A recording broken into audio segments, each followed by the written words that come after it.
विचारलं तर नाही की तुला जन्माला काय म्हणून यायचंय, पण मला जर कोणी विचारलं असतं तर माझं उत्तर हे असतं की मी जर जन्माला येईल तर डॉक्टर बाबासाहेब आंबेडकरांनी हात लावलेलं पुस्तक म्हणून येईल. मी जर जन्माला येईल तर माता रमाईंनी 9 कोटी लेकरांसाठी 4 मुलांवरती स्वतःचा पदर कफन म्हणून टाकलं, ते पदर म्हणून येईल. मी जर जन्माला येईल तर माझा बाप दीनदुबळ्यांसाठी कष्ट करून ज्या झाडाच्या सावलीत बसला त्या झाडाची सावली म्हणून येईल. मी नीट ऐका, मी जर जन्माला येईल, मी जर जन्माला येईल तर डॉक्टर बाबासाहेब आंबेडकरांचा वाघ म्हणून येईल.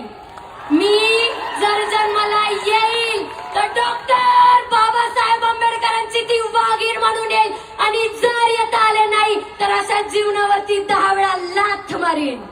मी डॉक्टर बाबासाहेब आंबेडकरांचा तो वाघ म्हणून येईल आणि मी वाघ म्हणूनच जन्माला आले. आणि मला याचा प्रचंड अभिमान आहे, हे लक्षात ठेवा. मोडेल पण वाकणार नाही, माफी तर मागणारच नाही. जिथं स्वाभिमान येतो, तलवार म्हणजे शब्द आमचे. हे त्या दीनदुबळ्या, वैचारिक दीनदुबळ्या लोकांना सांगा की छत्रपती शिवरायांच्या मातीत आणि डॉक्टर बाबासाहेब आंबेडकरांच्या जातीत जन्माला आली लेकरं आहेत.